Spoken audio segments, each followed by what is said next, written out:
Number two, they're gonna have nightmares.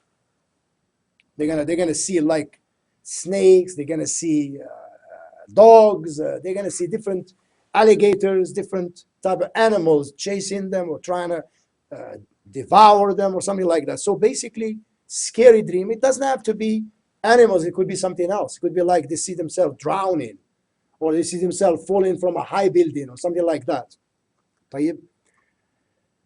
And also, the people who have black magic,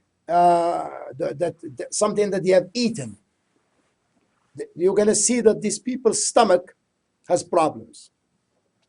Like their stomach bloats excessively, right? And also the stomach becomes hard, very hard. Sometimes they have a lot of constipation. They can't use the bathroom. And excessive gas, like beyond imagination. Also chest pain. Some of them, not all of them, but some of them, they suffer from chest pain. Headaches. I'm not talking about like regular headaches. This is severe headaches. Or sometimes backache. Sometimes it could be the leg. The main thing is people who have been affected by black magic, they're going to have pain in their body. Now, there is the outside black magic, something that is buried. Is buried somewhere, or written and hidden somewhere, something like that. So this type is not easy to deal with. This one, you have to find it and destroy it, either by burning it or something like that. If you find it, and it's going to look weird.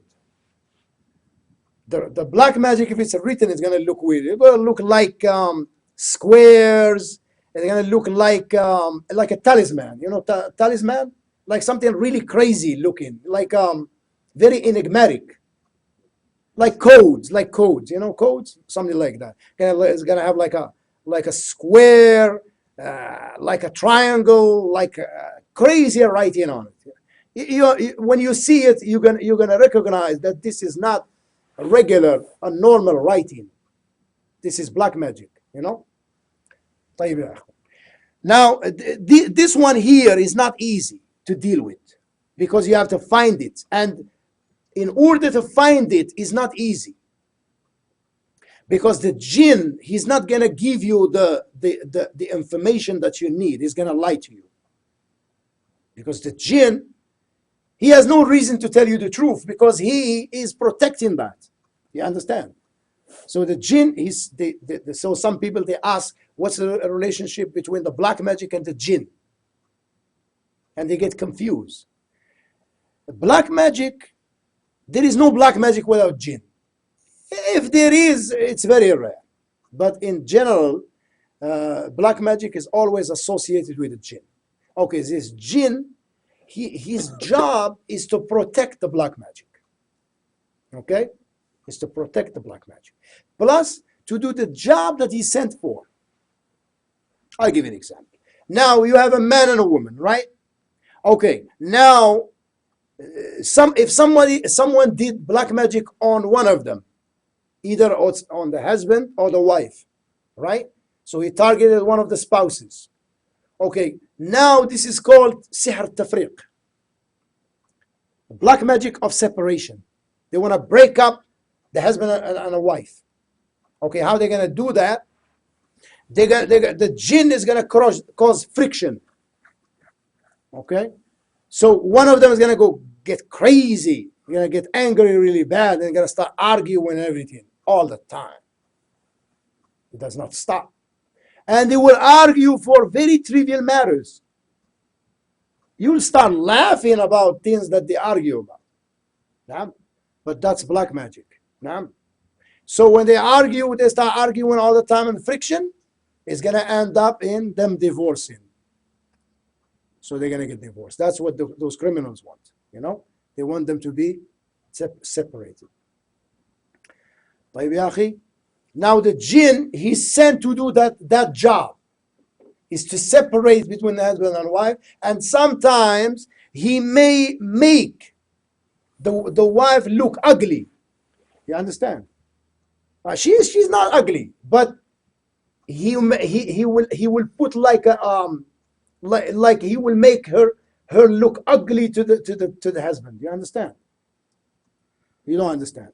No, I mean, like he'd whisper. It's not. No, it's not whisper. He play with his eyes. You understand? Okay, I didn't know he had that ability. Yes, they do. Yes, yeah. So they can make the spouse look bad. Some of them, they say, when I look at my wife, she looks like a monster. You understand? No. So may Allah save us. May Allah save us. You don't want to have black magic. You don't want to have it. No, I just have one question. When you were talking about the one is outside black magic and you find the weird writing, is the person's name written somewhere in there? Sometimes they put the name of the person. Sometimes they don't put the name of the person. It depends. How do you protect yourself from all this? We're coming to that, inshallah. Okay, now the second thing is evil eye. A lot of people, some people, they don't believe in evil eyes. Okay, some people, especially modern Muslims today, many of them, they don't believe in evil eye. Some of them, they don't even believe in black magic. But these are realities, ya akhwan. Evil eye exists. Exists, ya ikhwan. And evil eye can happen not only from non-Muslim, but Muslim too. And the evil eye, when a person gives you the evil eye, it means that they have envy inside them. Their heart is full of envy. Okay, they don't want you to do well in school, right? Or because you have a business and your business is thriving, right? So they feel jealous. Naam.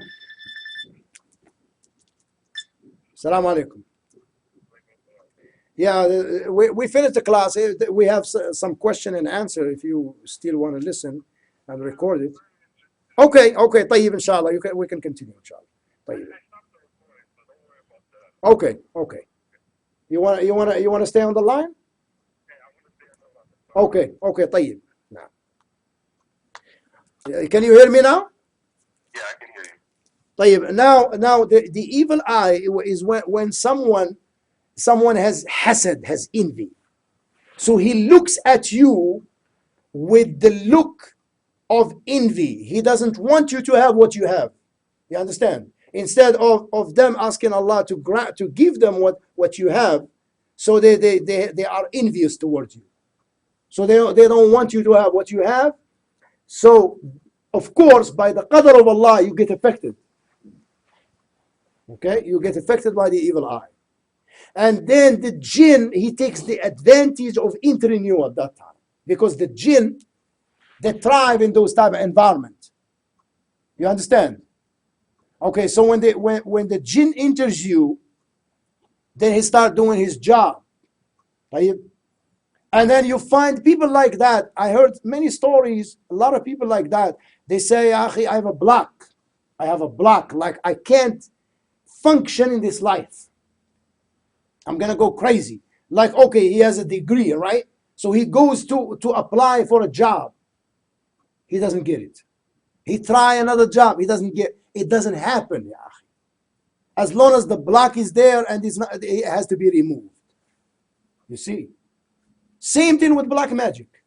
If the black magic was intended to destroy somebody's business, I don't care what you do. Subhanallah, ya akhi, I heard enough stories from people that they cannot function, can't do anything. They can't be successful. They try the best. Some of them, they tell me that they're ready to make a business transaction, right? So the buyer will come at the last minute and change his mind. Yes, ya akhwan. At the last minute, he will change his mind. Okay, now that's number 2. Number 3 is the jinn possession without the involvement of black magic or evil eye. Okay, now this one has different reasons. One of them, al-ishq. Ishq is when a jinn falls madly in love with a human being. Yes, يا أخي. نعم نعم نعم. I dealt with those type of situations before. Okay, now this one usually it happens when someone his deen is not strong. Okay, and that'll answer what you said. How do you protect yourself? Okay, now when a person takes off his clothes before he goes to bed, right, and he doesn't say Bismillah, there is a chance the jinn will enter you. نعم يا أخوان. There is a chance the jinn will enter you. Why? Because if you don't say Bismillah, you're not protecting yourself. So that's how they can get you. A female jinn looks at you, she likes you, enters you. Okay, then your body is gonna change. You're gonna start like having the heat, like abnormal heat, shiverish, and you're gonna start like having chest pain, getting confused, dizziness, and you start having dreams, like sexual dreams, like you have a relation with this woman. نعم يا أخي. So in the morning you wake up tired. نعم. And then you see this woman seducing you or something like that. That's ishq. You must know that this is, one, we have to protect ourselves. There's a lot of things like this. So this one is very common. Male and female. Sometimes it's the Muslim, the woman affected. Sometimes the man affected. So this is one. The other one is when you harm one of them without knowing. Like for instance, Shaykh al-Islam Ibn Taymiyyah mentioned that pouring hot water in the bathtub, in the toilet, I should say, in the toilet, if you pour hot water without saying Bismillah before you enter, there's a possibility you may get hurt. What about if you say Bismillah before? Yeah. If you say Bismillah, you're protected. But if you don't say Bismillah, there is a possibility you may get harmed by them. Because if you kill one of them, you don't see them. They're there. It doesn't mean that they're not there. Allah said in the Quran, إِنَّهُ يَرَاكُمْ وَقَبِيلُهُ مِنْ حَيْثُ لَا تَرَوْنَهُم. That Shaitan and his allies, they see you while you don't see them. They are there, but you don't see them. It doesn't mean they're not there. So we have to protect ourselves. So when you pour hot water, before you do that, you say Bismillah, you protect yourself. You don't do it, you take a chance. If they harm you, they're going to harm you bad. If you kill one of them, they're going to retaliate. They're going to hurt you. So we have to, sometimes you may jump from a higher platform to the ground. And at night, especially Maghrib time and that time when they spread out. So we always have to protect ourselves. Bismillah, and always al-adhkar. Before you go to bed, make sure you make al-adhkar. The 3 quls and ayat al-kursi. And the last 2 ayahs surah al-Baqarah. آمن الرسول بما أنزل إليه من ربه. And all the time al-adhkar. Inshallah, they will not be able to get you. But if you slack off and also music, listen to music. This is what they like. Love that. If you listen to music, it's like you're telling them, come on, join the feast. They're gonna come. They like that type of environment. When a person becomes weak in his iman and he commits so many sins, you listen to music and do all these things, they're gonna come, ya akhwan. They're gonna come. That's what they like. The type of environment that they like. So how you protect yourself? Adhkar. Your iman has to be strong. Your tawheed. They don't like tawheed, ya ikhwan. They don't like it. One time I was given a lecture in Masjid Tawheed in Atlanta, and I was talking about Sihr. The Sheikh Salih al-Fawzan, he has explanation of the nullifiers of Islam by Sheikh al-Imam Muhammad Abdul Wahab rahimahullah. And that particular evening, I was going to talk about nullifier number 7. So I just started nullifying number 7, which is Sihr, black magic, right? So I just started talking about it, and there was a Yemeni brother there in the masjid. He got up and he said, he went nuts. يا إخوان. Yeah, he went nuts. He had black magic. Because the jinn inside of him, he couldn't take it. It's too much for him, you know. So what did you do? We did ruqya on him, me and the Imam Khalifa, Hafidahullah, we did ruqya on him. And then he felt better. But just to give you an example, that they don't like Tawheed. The jinn and the kuffar, they don't like Tawheed. Tawheed is the backbreaker of the jinn. They don't like it. Al-kuffar, because the majority of them, they are not Muslims. They're kuffar. And the jinn, they lie. From experience, they lie. They never tell you the truth. They lie. How do you come up with, how do you figure this out? How do I, by experience? By experience. Nah. Another question said, what if, people who are not Muslim Yes. and they don't have this knowledge of being affected by a jinn? Because I wasn't always Muslim, and like you said, taking your clothes off, you don't say Bismillah, and you may have been affected by a female jinn before you became Muslim. Yeah, there is a possibility. And I'm saying once you become Muslim and you start learning the Azkar and how to recite the 3 Quls and Ayatul Kursi, and you start doing this, does this make her leave you, or does she still stay? It depends on the jinn, how tough the jinn is. Some of them, they're very tough. They don't want to leave like easy. It takes like a whacking for them to leave. You gotta whack them. You gotta rough them up to leave. This one Some of them, Did that one leave yesterday? No, he's not gonna leave easy, because that one right there is black magic, and the black magic he has in his stomach. That's why when I was pressing here, he was crazy, because that's the spot of the jinn, because the jinn, that's his like nest, like a nest, his headquarters, because that's where the black magic is, right? It's in the stomach. So you have to concentrate on destroying the black magic. If the black magic doesn't get destroyed, he's not gonna go anywhere. You understand? But I read the one that you're talking about the female who falls in love with the guy. Yeah. It was an example given in the book, and the sheikh was trying to make her come out of the man because he was going to Hajj. And she said, I love him, I want to accompany him to Hajj. And the sheikh said, no, you can't go with him to Hajj. She said, okay, I'll come out if you say so. And the sheikh said, no, because Allah wants you to. And the jinn started mocking him. So he had to beat him on the neck with a ruler.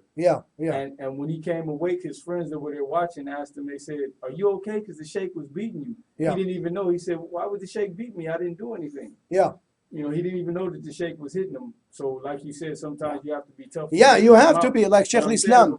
Sheikh Islam, rahimahullah. Was a disbeliever. Yes. And he may have been affected before becoming a believer. Yes. Could it be a chance that the jinn is still there? Yes, there is a possibility jinn may still be there. Yes. Yeah, there's a lot of people they don't know that they have it. Is that book by Sheikh bin Baz? That's Sheikh bin Baz now. Okay. No. One last thing though, the brother was messaging me on YouTube, and he was saying that he has a friend who has an uncle that he was very quiet, very going to the masjid, normal. No. Then all of a sudden he started shouting at people very loud. He had bad relations with his family. No, I understand. And like those are common symptoms of jinn possession. Yes. It could be jinn, it could be mental problem. Sometimes it's mental problem also can do that. Okay. No. Assalamu alaikum Abu Asiya.